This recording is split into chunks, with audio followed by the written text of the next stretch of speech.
We will be joined by Ray Takeyh, Senior Fellow at the Council on Foreign Relations, Jason Brodsky, Policy Director at United Against Nuclear Iran, and Patricia Karam, Senior Policy Advisor on Iran at Freedom House. Moderating this panel is author and journalist Jonathan Harunhoff.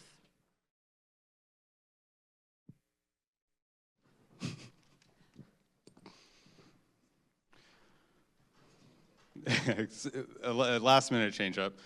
I am not Jonathan Harunhoff. So I will be moderating the panel, Andrew Ghalili, Senior Policy Analyst with Nufti. Thank you all for joining on this awesome panel today. We will be focusing on maximum support.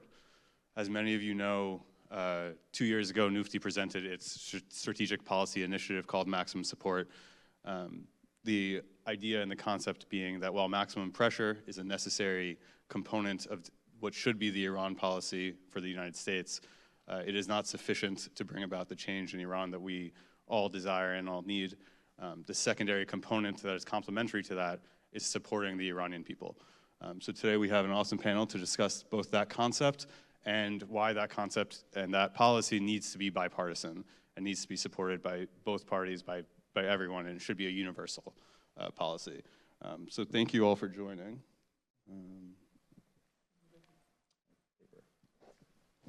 Thank you. The paper with the questions. Okay. Thank you.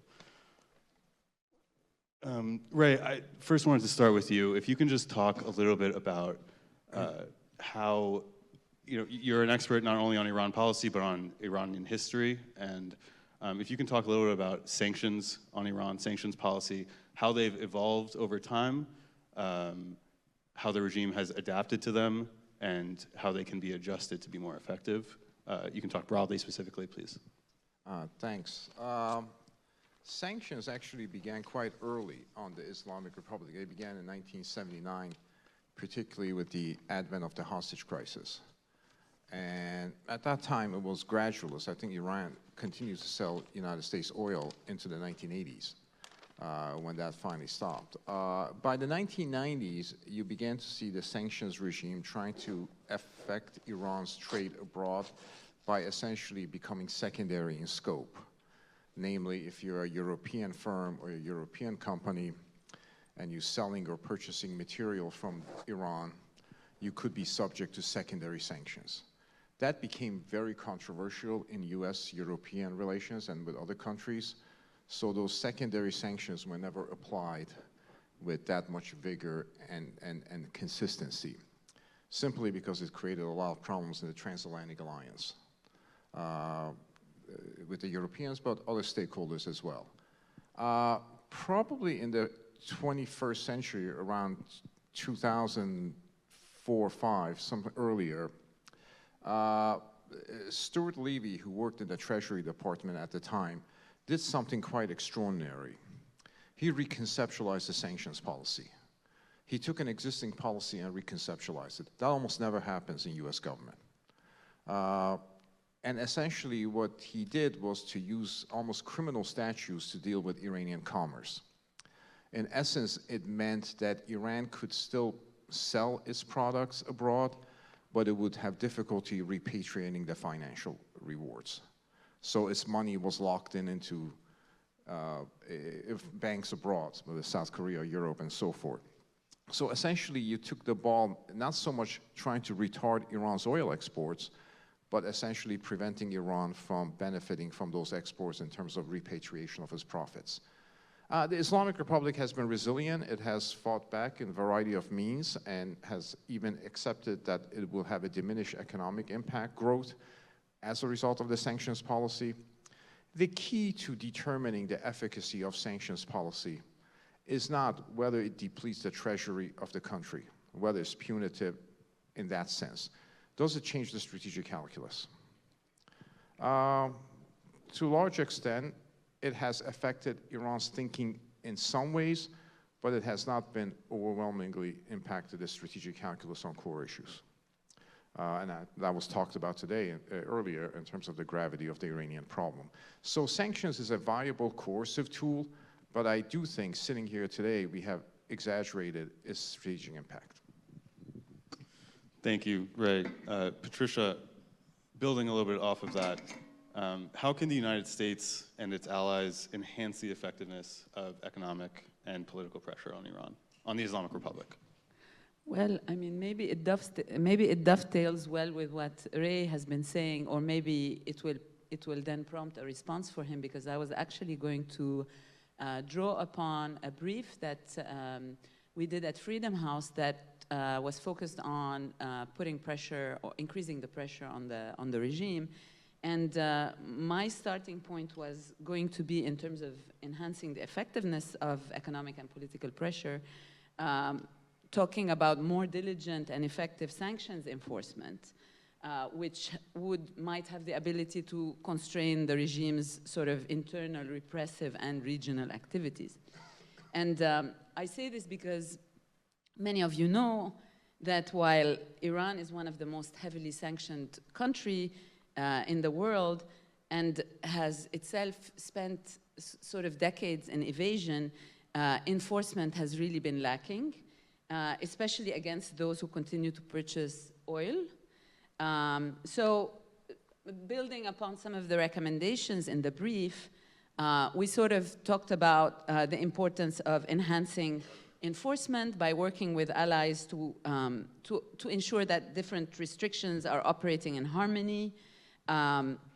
We talked a lot about, we looked a lot about sanctions collaboration, especially with European jurisdictions, emphasizing sort of, with an emphasis on functionality and building sort of a common multilateral floor of export controls, designated persons and prohibited transactions, and due diligence methodology. And this would sort of allow Washington to sort of present a united front in sort of countering abuses of the global financial system and place more pressure on countries that are known to not to comply or to have weak compliance, like UAE, Turkey, and China. We also looked at, I mean, the importance of targeting the networks of front companies and intermediaries that allow sort of sanctioned entities to continue to do business, and targeting them. And one novelty, I guess, but you know, everybody in the room is following this issue closely. The Chinese teapots in particular, for example, which are these privately owned Chinese petrochemical refiners that are, as the largest buyers of illicit crude oil, have really aided Iran's sanctions evasion quite extensively and should be sanctioned. And so, relatedly, I'm sure Jason will talk about this or refer to it, efforts to identify and sanctions, I mean, something Ioanni has worked on quite extensively, the vessels that transport the Iranian petroleum in violation of existing sanctions. These efforts to kind of target them should be intensified.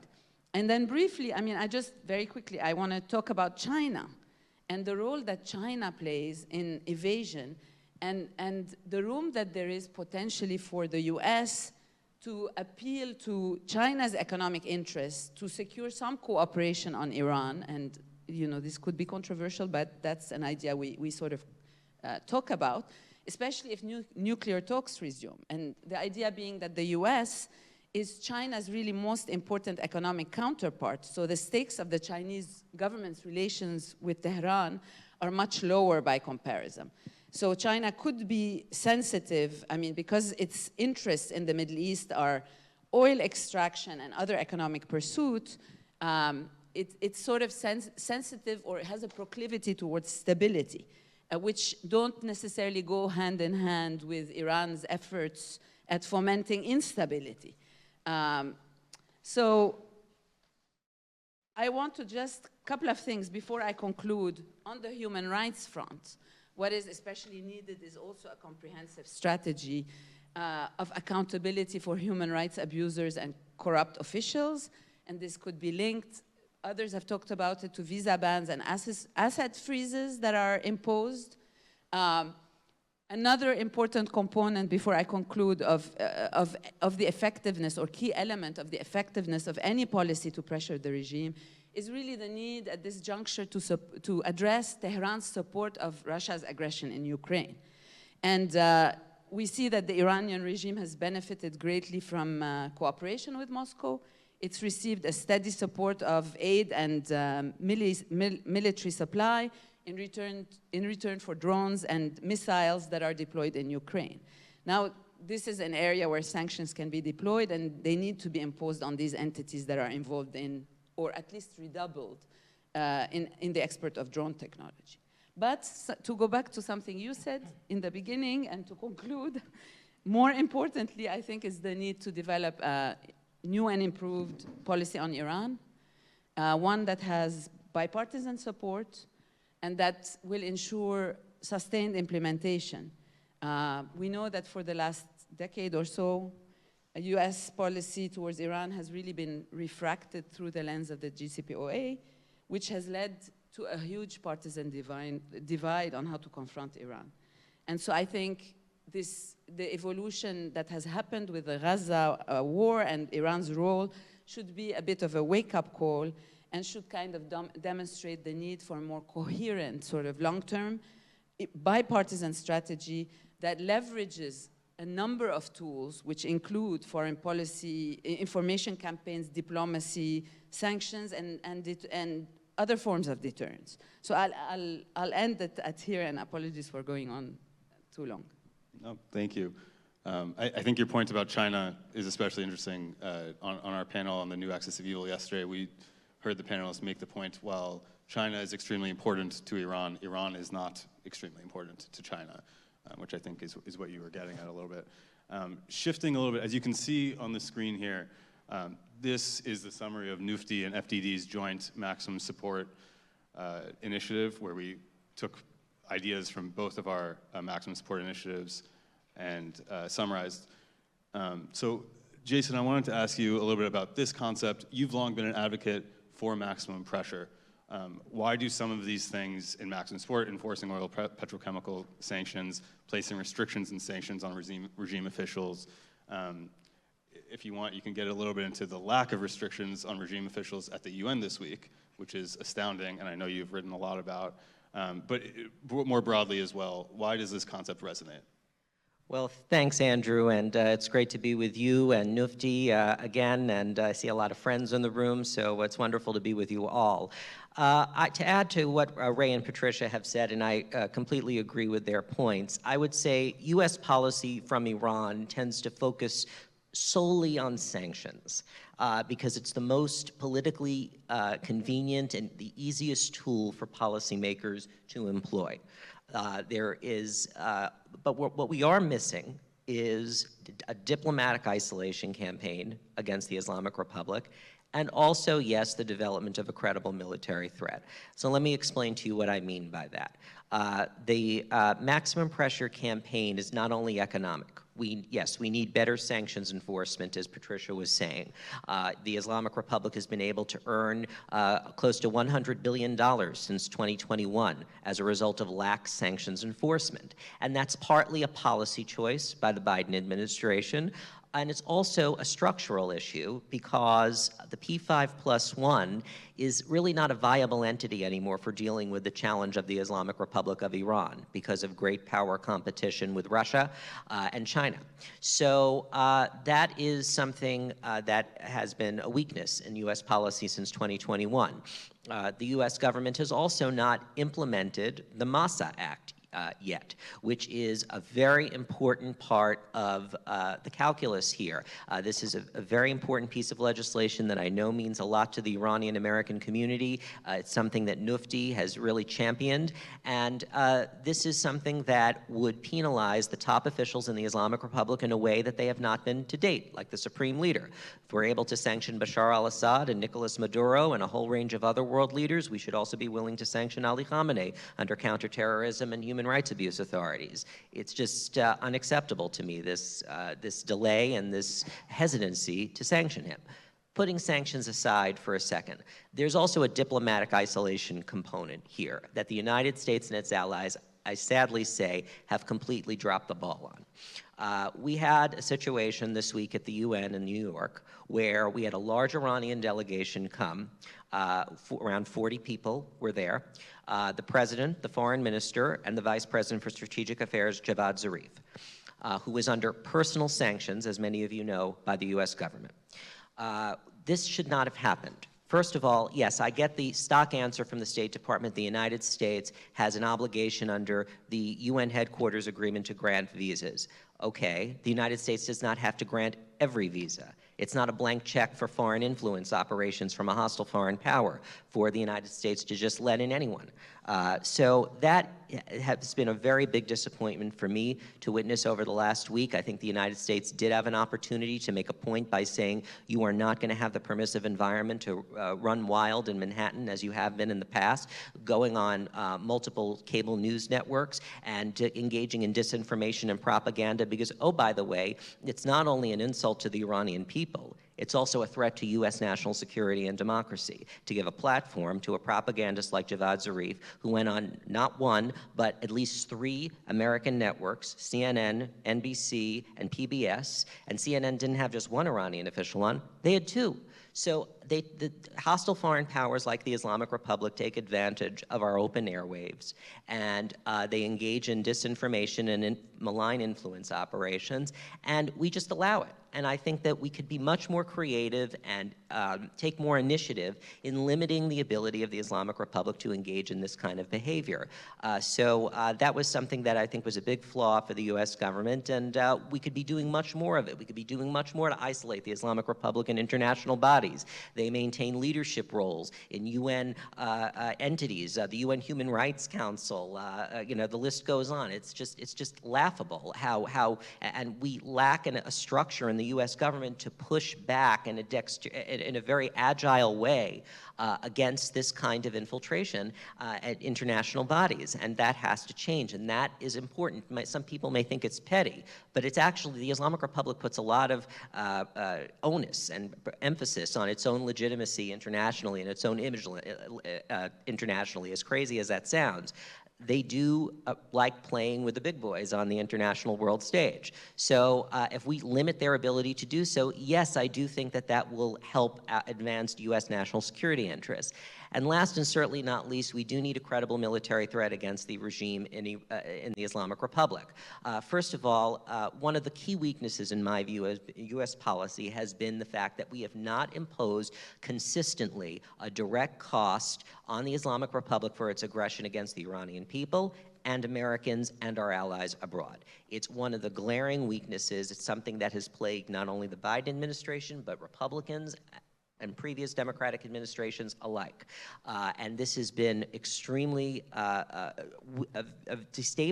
debilitating, I should say, for U.S. policy, because Khamenei just waits us out. Every 4 years or every 8 years, we get a new president, and he plays a survival game, and he knows how to influence and survive, and that's all he does. So all of these need to be put together in a grand strategy, and I would conclude by saying, and last and certainly not least, maximum support has to be part of that equation.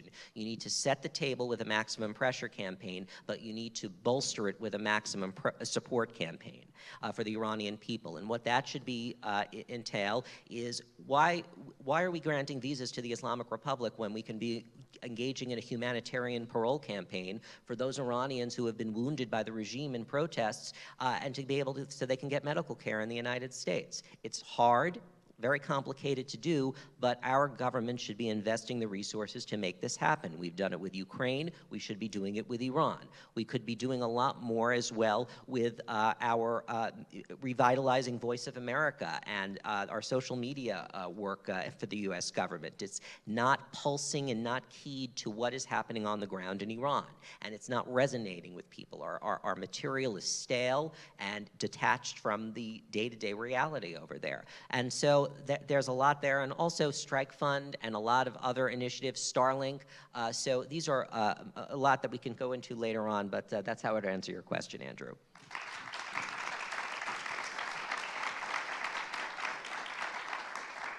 Thank you, Jason. As you said, we will circle back to some of the things that you brought up, especially on human rights.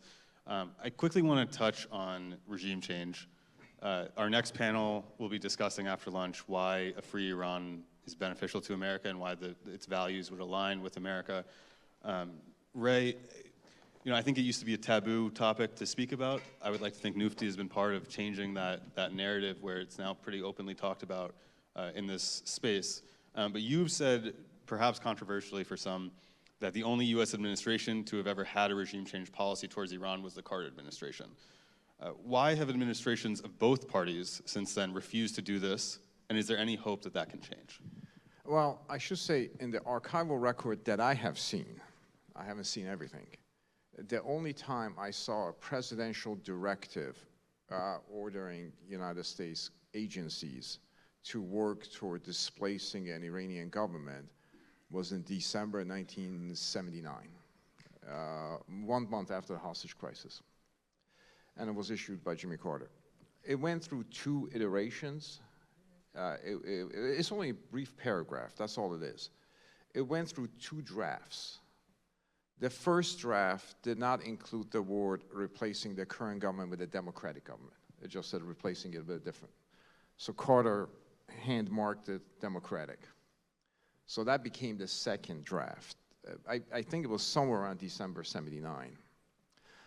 Then a committee was established to execute the policy, a 3-person committee.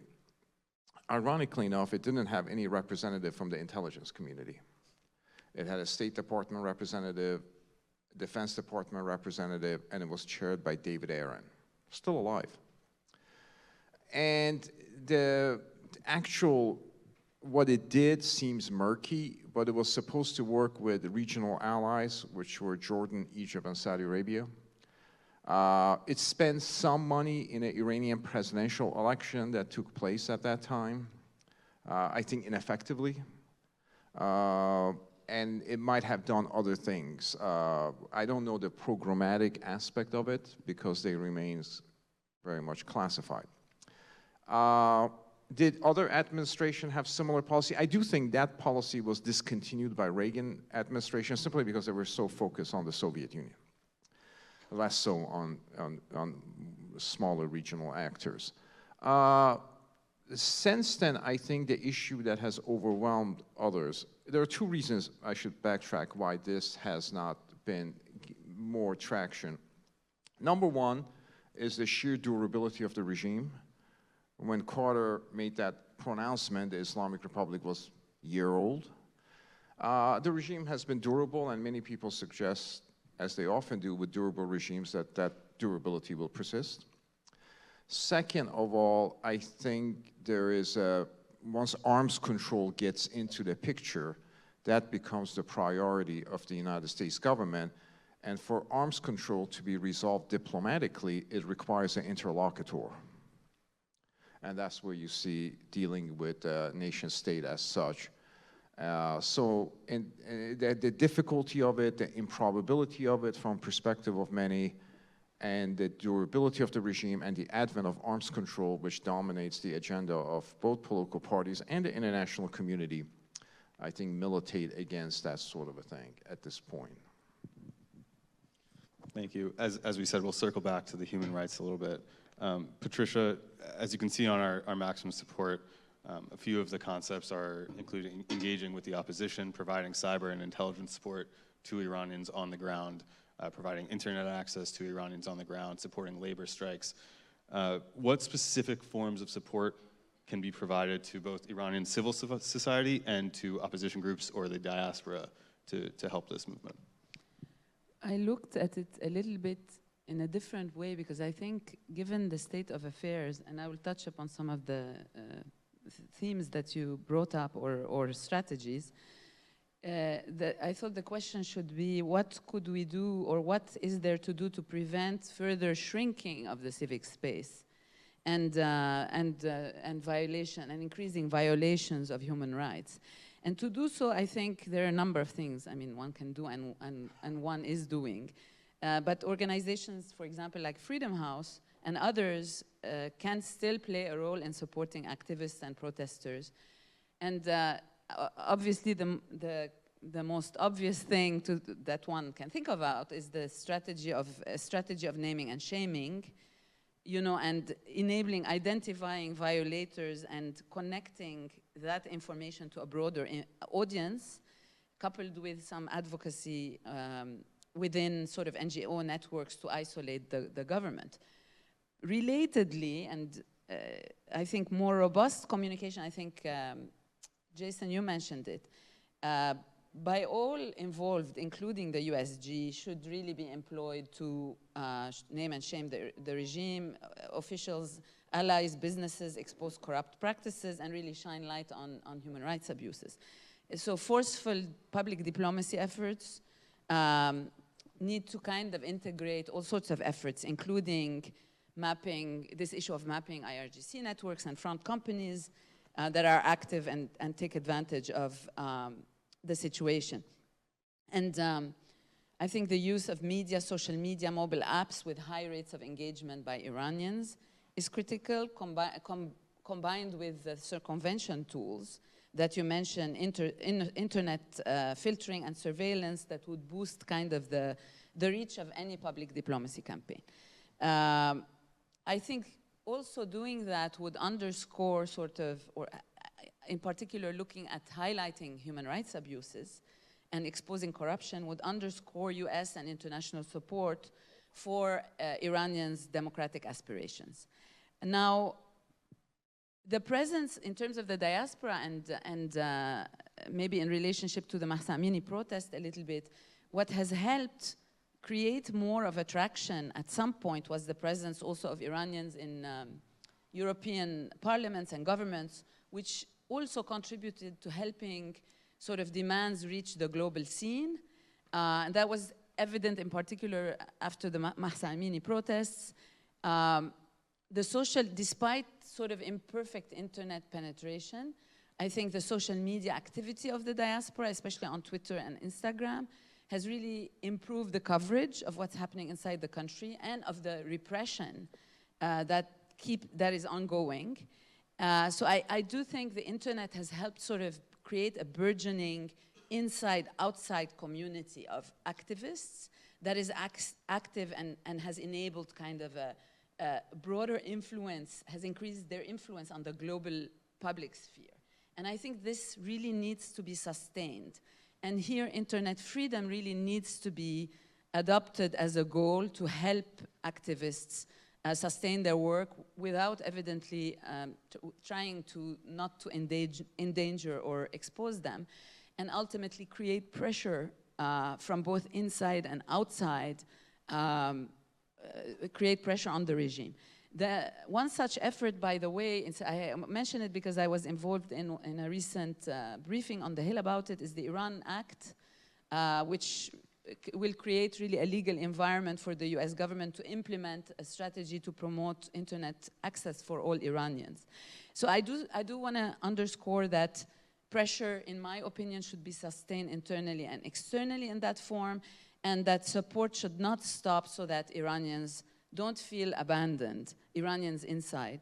I think at the moment, activists in Iran face the long-term prospect of ongoing repression, but I do think that discontent is unlikely to die out soon, given that these grievances are widespread and sort of rooted in structural factors that cannot be addressed overnight. So I think Iranian advocacy group need to sustain efforts to really keep pressure on the government from below, and need to be helped by the international community to put the pressure on the outside by shining light on what's happening. Thank you, Patricia. I want to stick on the human rights. I think some of us have a tendency to view what goes on in Iran as too US-centric, perhaps, and too related to what the US does. But with that said, there is a clear correlation between US policy on Iran, or broad US policy on Iran, and what happens inside of Iran. So Nufti put out a chart with some data showing during maximum pressure, things like oil exports, even their nuclear program, military expenditure were all lower, much lower than during the past few years of what we would call a posture of appeasement. But not only have those security risks been different during those two periods, but so has the human rights situation in Iran. Executions were lower in Iran during the period of maximum pressure. Even hostage taking from other countries, things like that, were lower during that period of maximum pressure. So building a little bit on that, and what you've already spoken about a little bit, how can human rights be integrated more into a new Iran policy, understanding that these things are tied together? This For is you, for me? please, yes. Okay. Well, that's a good question, Andrew. I would say, I think we need to develop first an architecture for even having these conversations about an Iran strategy that's comprehensive, one that underpins maximum pressure and maximum support. In my opinion, the US government is not doing that. The Biden administration came into office with a thesis that it could revive the JCPOA. That failed. And we have still not been able to take the message that it's over.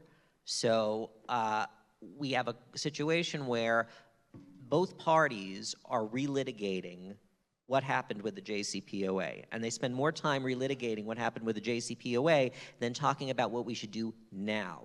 And that is one of the big Achilles heels I think that we have. So when I talk about an architecture, I think that in order to be able to have these conversations about human rights, and this is where it relates to your question, I think we should be looking to what we did with China policy and developing a bipartisan committee or commission that really allows the US government, members of Congress, on a bipartisan basis to have these conversations. We're not doing it right now.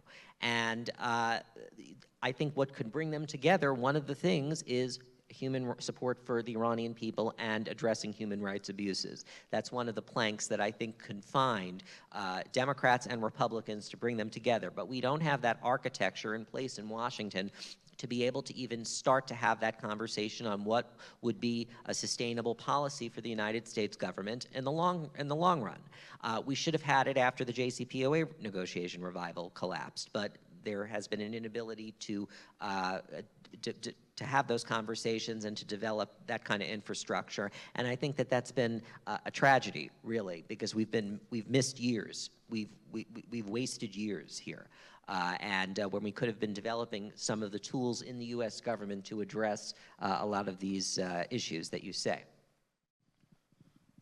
Thank you. A reminder to the audience, please submit questions through the QR code. If you have any questions for the panel, we'll be getting to that portion of the panel shortly. As somewhat of a closing remarks, maybe summarizing some of all of your points, if you can just explain a little bit, what would a comprehensive maximum pressure, maximum support strategy combining these things look like in practice? Ray, we can start with you, on please. the issue of human rights, about 10 years ago, I spent a lot of time, completely wasted time on the Hill, trying to advocate for a human rights commission of some sort on the Hill, and there was no interest in it. There's a lot of complicated reasons for that. The standing committees, like foreign affairs committees, don't like those kind of commissions and others because it intersects with their authority. So there's that parochial Hill interest. I would say if there is going to be a human rights campaign, it has to originate in Congress. It's not going to originate in the executive branch. Historically, executive branch has not been interested in this issue, with some exceptions, unless there's pressure from the Hill. The Bureau of Human Rights was actually initiated during the Kissinger tenure at the State Department, and Kissinger had no interest in human rights, none. But it was in response to congressional pressure. Second of all, congressional pressure succeeds when there's a congressional champion for human rights. In case of the Soviet dissidents, it was Henry Jackson of Washington State, Daniel Patrick Moynihan. There was someone of significance and stature who could embrace the issue and hold on to it. That person, as far as I know, doesn't exist today. That can actually move that ball forward on the Hill. Finally, I will say one thing. With a human rights policy, you have to say, what is your objective in terms of human rights policy? Is your objective to negotiate with the regime to improve the condition of dissidents? Historically, that has been the human rights policy of the United States toward Latin America, trying to negotiate with the regimes in order to improve prisons and other things. Or is your support for dissidents designed to displace and overthrow the existing government. These are two different policies and two different very approaches, both in terms of composition and coercion. So that's one thing that has to be considered. If your objective is the support of dissidents in order to displace the government, then you get into area of controversy. Then you get into area of non-partisan divide. Partisan divide between the parties and within the Republican Party. So this is not just the red and blue issue. It traverses the boundaries of politics. I would say one thing about the struggle in Iran today. This is not a revolutionary struggle. Revolutions don't take 10 years to unfold. What you have in Iran is a persistent struggle between the population and the ruling regime. It's a persistent, ongoing struggle which at times is stalemated. At times the regime seems to be benefiting, at times the forces of dissent seems to be benefiting. But it is a long-term, persistent struggle. The Islamic Republic is not going to be overthrown, it's going to be weakened historically if this struggle continues with success. And a long-time struggle requires a long-time support from the United States, predicated on a bipartisan architecture. And that's just not available because of the nuclear issue. The most brilliant thing the Iranian government has done was to get a nuclear weapons program, because that sucks all the oxygen out of the room. It essentially leads you to deal with the incumbent government, which is the only one that can impose restrictions on this nuclear program through a negotiated settlement. And that actually means exclusion of other considerations, particularly on the issue of human rights. Now, I suspect the next administration that has an agreement with Iran on the nuclear issue will have a human rights component, and it will be a phony one, because you have to have one as a talking point. Because the architects of JCPOA said, well, we reserve the right to sanctions Iran on issues of human rights. None of you upholding the JCPOA. The JCPOA Annex 3 was complete, comprehensive sanctions relief. So you do stuff like designations, which are the junk food of sanctions. It makes everybody feel good, but it had no effect. So you need some sort of a comprehensive strategy, because the struggle within Iran is a protracted one. That's a really good point. I think one of the big lies as this administration was attempting to renegotiate the new JCPOA was we would only be lifting non-nuclear sanctions.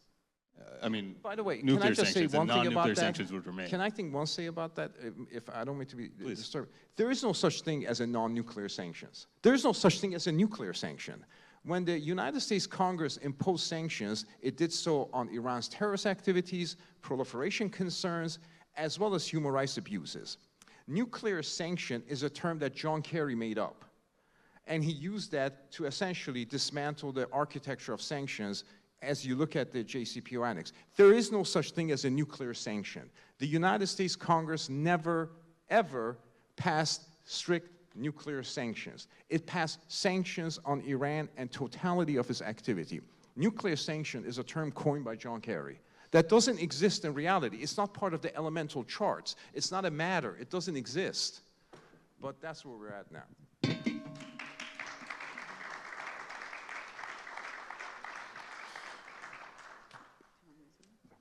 Please. Sure. I would add this, and I agree with what Ray just said, and I would add one thing we haven't spoken about is the behavior of our allies in Europe.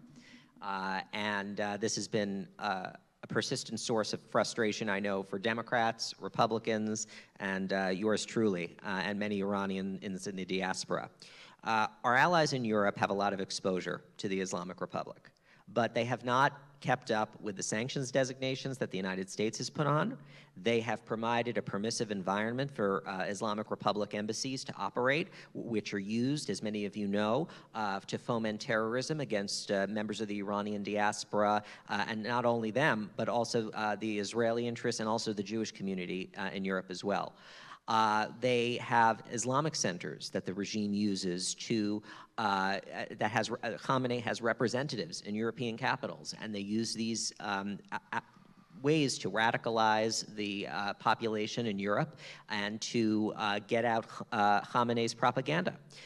There has not been a concerted crackdown on a lot of these efforts, and denying space, I keep saying this, but denying space for the regime to engage in these kinds of operations is absolutely critical, and I have not seen a concerted effort in Europe to do that. I think we've made a real step in the right direction in Germany with the Islamic Center of Hamburg that was recently closed, thankfully, after Ioanni shared evidence with the German Interior Ministry of unbelievable radicalization happening out of that center. There were police raids across the country. That should be repeated in every major European capital, because if the Islamic Center of Hamburg is doing it, the Islamic Center of England is doing it. Stockholm as well, Vienna as well.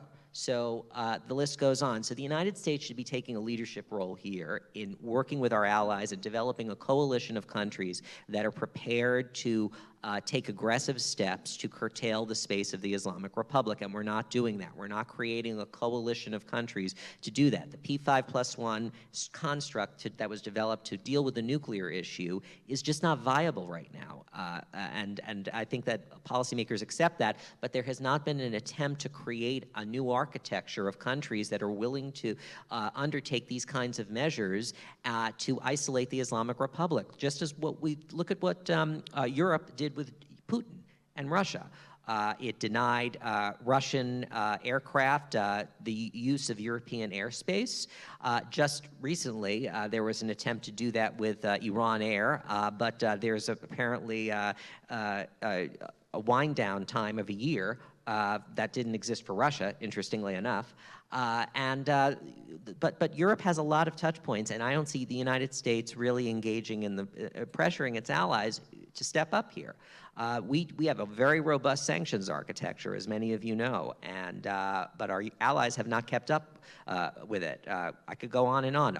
Members of the Five Eyes, who we share intelligence with, they haven't designated the IRGC as a terrorist organization as we have done. I think it's an outrage.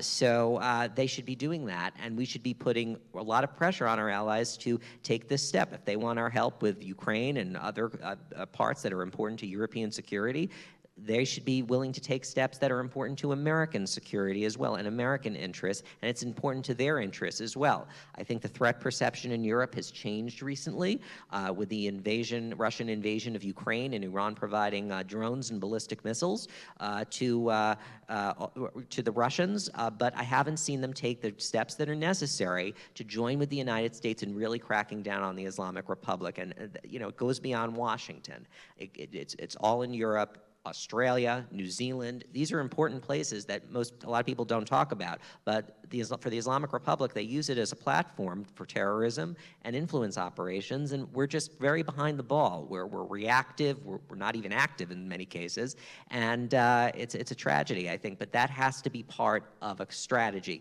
Can't just be in the United States. We have to start coming up with a coalition of countries that are willing to take these steps with us, and I haven't seen the U.S. government do it. Thank you, Jason. I haven't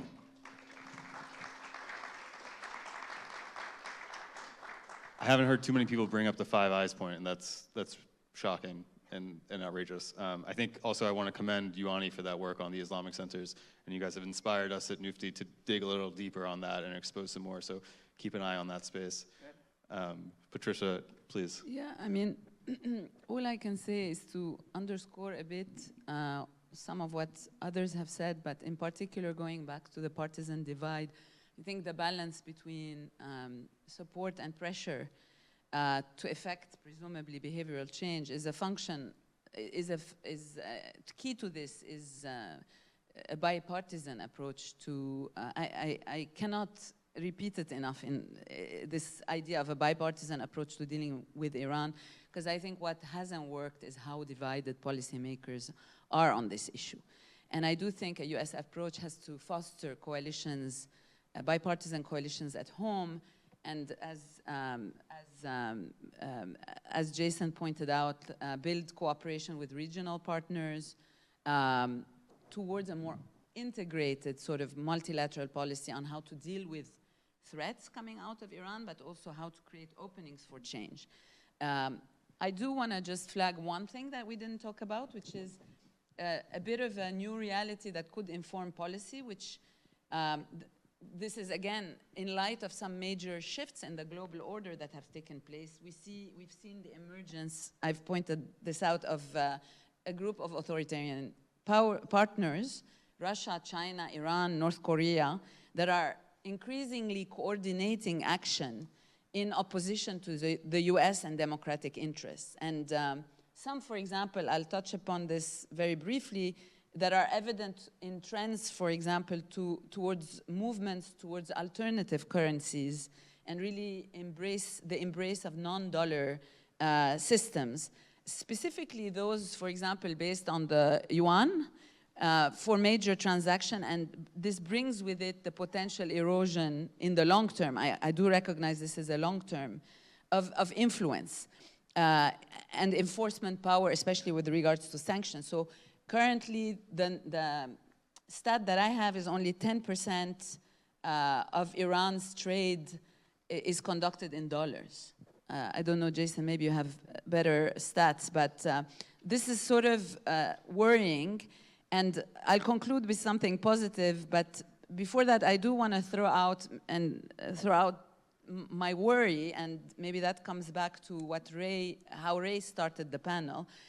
This question of whether the Iranian regime's policy of, you called it, I think, it's survival game, let's call it strategic patience, its autocratic character, its growing bilateral relationships with malign, let's say, powers, and the sophistication of its sanctions evasion tactics.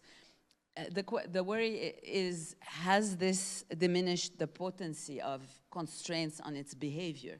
And I think maybe that's a question for Ray in particular.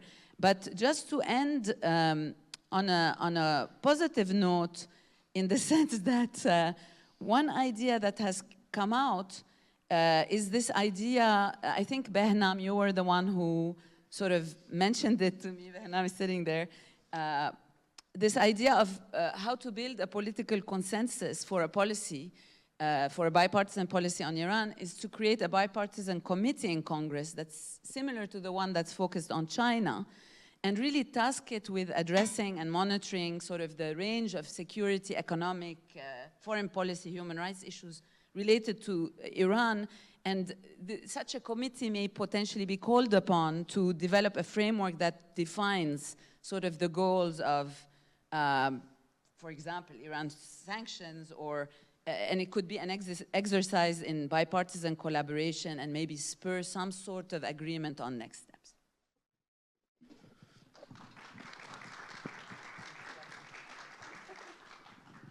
I'll just say one thing. If there was a Biden administration official here, they would actually say that the Iran policy has been successful. And if you kind of look at it narrowly, there's an internal logic to that argument. Because what do they really care about? They care not about the status of the Iranian nuclear program, but the Iranian bomb. And last time I checked, as of today, there's no mushroom cloud over Isfahan, Tabriz, Mashhad, Qazvin, pick a city. For Antony Blinken, that's a good day. And so far, there has not been one. So they could come back and say, we don't know why they haven't detonated. But the fact is they haven't. So the status quo is not necessarily unsatisfactory. And so why poke the bear? You know, we're almost 4 years done with the Biden administration. I didn't see a mushroom cloud. So from that narrow perspective, the policy is successful and not antagonizing Ali Khamenei excessively. You know, they don't care about the human rights issues. Most people don't, frankly. Malign regional activities are disturbing but manageable. What they really care about is the bomb. Not even the status of the nuclear program, how sophisticated it is. Because if they want to cross the threshold, they can cross the threshold. The fact is they haven't. And so the answer I come back to, what they will say to you, to me, to Jason, why poke the bear? That logic it unfortunately leads to, why would you ever poke the bear, and why would they ever build a bomb? Right? They would stay where they are. They've built the deterrence. They can do what they want, and that's better. So it is unfortunately short-sighted, I would say, but that's a good summary. I think if we have any audience questions, we can move to that to that part, do we? Yes, please. This is directed to Jason. Everyone knows sanctions are insufficient. Why is it that the U.S. has not worked with opposition groups and such prominent opposition figures like Reza Pahlavi? That's a very good question. I have a big idea that I want to share with all of you, one of them. The president has an advisory committee on the African diaspora. Why don't we have a presidential advisory committee on the Iranian diaspora? That would provide an avenue, a platform for these kinds of conversations. We don't have that. And I know they're very different situations, but I think that having a structure in place to be able to have those kinds of feedback is one of the things that the U.S. government is missing. So that's something that I've thought of in recent weeks, actually. I stumbled upon that Presidential Advisory Committee on the African Diaspora. So that's one area that we can have these conversations with opposition leaders so that the U.S. government can develop better policy. Right now, we're not having that those conversations consistently. The State Department will say, oh, we invite an Iranian dissident over every year or so. We take a photo, and we continue to do and double down on the same failed approaches that we've done in the past. But if the U.S. government wanted to really invest in a successful Iran policy, we need to create the structures in place to be able to make that successful, and we're not doing it. And so that's just one thing I have, that one tangible idea of something that we can do. We can also be engaging just a lot more with, as I said before, on the diplomatic isolation side, elevating voices in the Iranian diaspora and the Iranian opposition to represent the Iranian people as opposed to the Islamic Republic's representatives. I think what in 2022, during the Massa revolution, what was so powerful was when we had Reza Pahlavi and others at the Munich Security Conference representing the Iranian people. That was really powerful stuff. And the Iranian regime, the Islamic Republic, was disinvited. And they were fuming. They were livid over it. We should be trying to pursue more of those opportunities in international fora, but we're not. We only do it when there's a crisis. And that's very sad.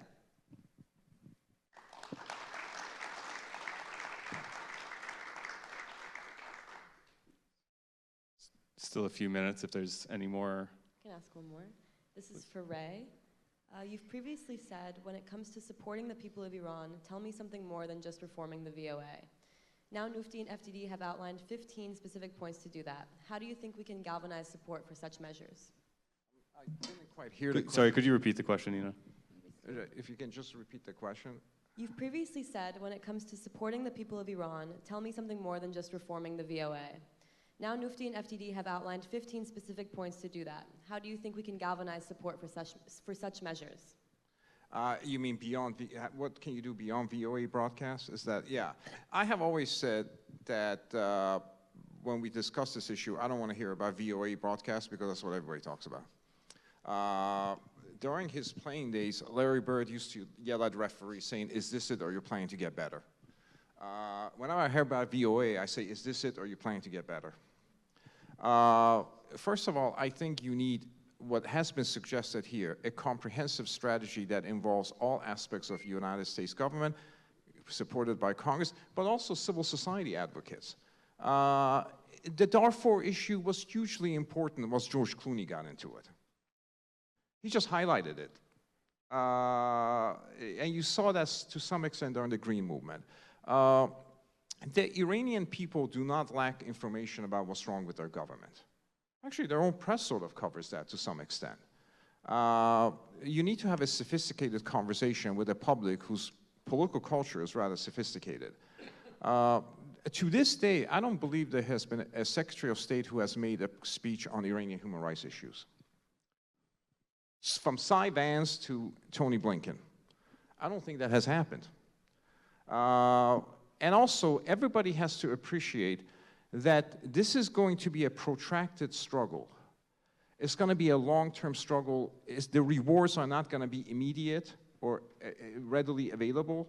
It's going to be a long-term struggle of gradually eroding the power of the Islamic government to the point of facilitating its collapse.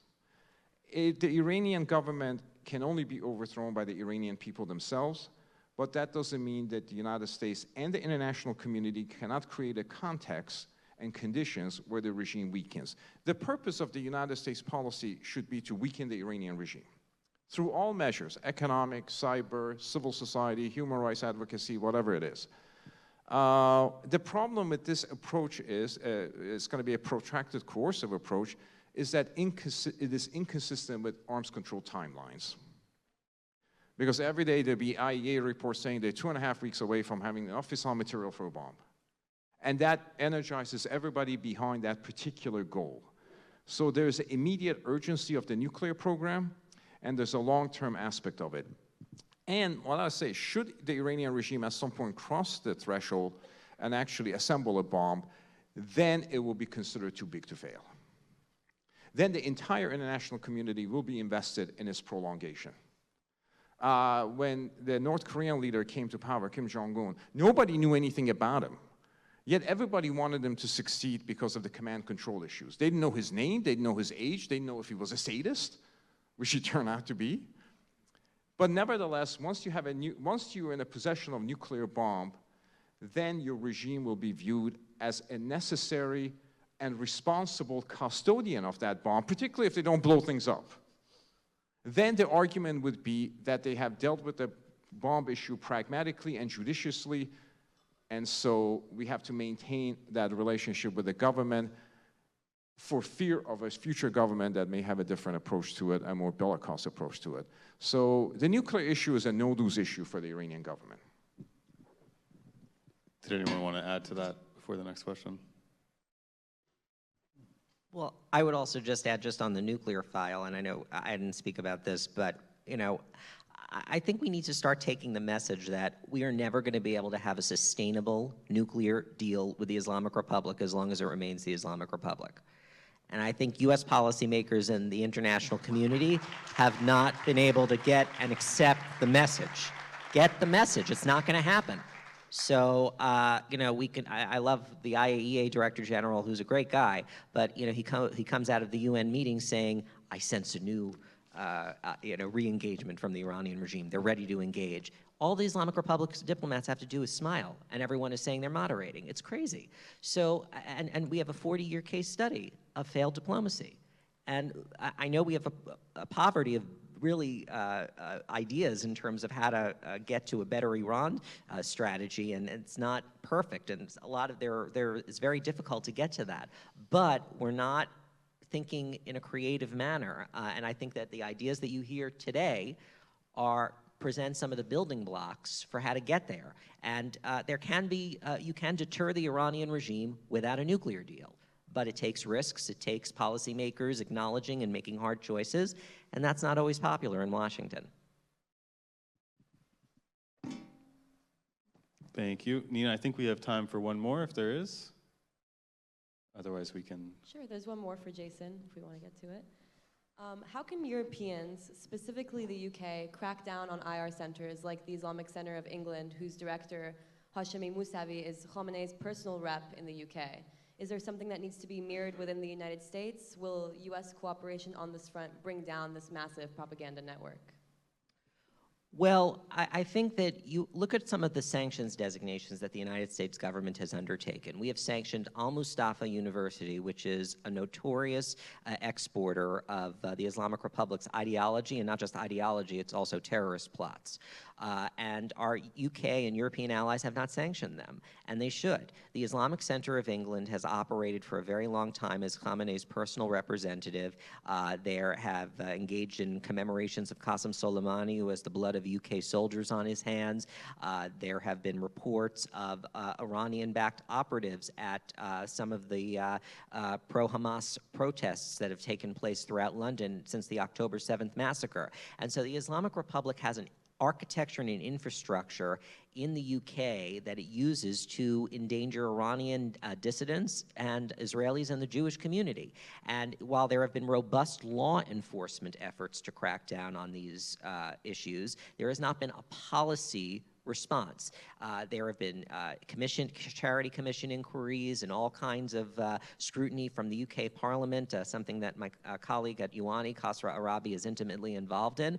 But there hasn't yet been a robust policy response. There's a law enforcement response, but we haven't been able to get to that place where not only in London, but Stockholm, elsewhere throughout Europe, we are closing and trying to crack down on these kinds of centers that are engaging in radicalization, extremism, propaganda in real time.